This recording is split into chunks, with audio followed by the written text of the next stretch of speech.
बीवी का तोहफा।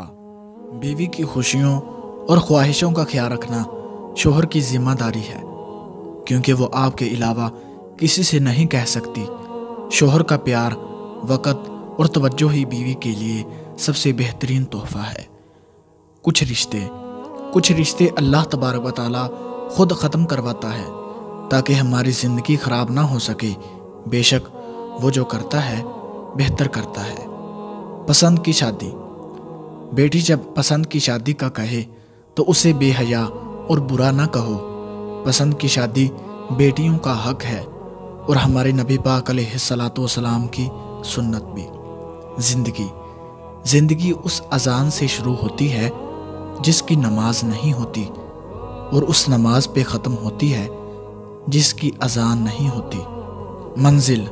मंजिल पे पहुंचना है तो कांटों से मत घबराना, कांटे ही तो बढ़ा देते हैं रफ्तार कदमों की।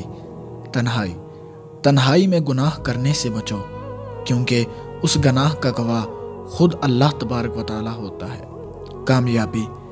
ज़िंदगी में आगे बढ़ना है तो बहरे हो जाओ, क्योंकि बाज़ लोगों की बातें मायूसी में इजाफा करती हैं। मुश्किल वक़्त आ जाए तो किसी का एहसान न लो, क्योंकि मुश्किल वक़्त 4 दिन का होता है और एहसान ज़िंदगी भर का होता है। बेहतरीन रिश्ता। जो शख्स तुम्हारे खून में से ना हो मगर फिर भी तुमको इज्जत दे और प्यार दे तो बेशक वो तुम्हारे लिए बेहतरीन रिश्ता है। इश्क के 40 उसूल।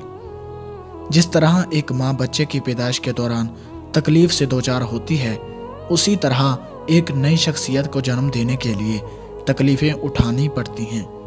जिस तरह एक दिन को रोशनी बखेरने के लिए शदीद गर्मी और जिद्दत बर्दाश्त करनी पड़ती है, उसी तरह मोहब्बत भी दुख और दर्द के बगैर तकमील को नहीं पहुंच सकती। वक़्त। रिश्तों के बदलने का क्या रोना, वक़्त तो आपकी अपनी शक्ल तक बदल देता है। दोस्तों, अगर आप ऐसी मज़ीद वीडियोस देखना चाहते हैं तो हमारे चैनल को लाजमी सब्सक्राइब कर लीजिए। मिलते हैं किसी अगली वीडियो में, तब तक के लिए अल्लाह हाफिज़।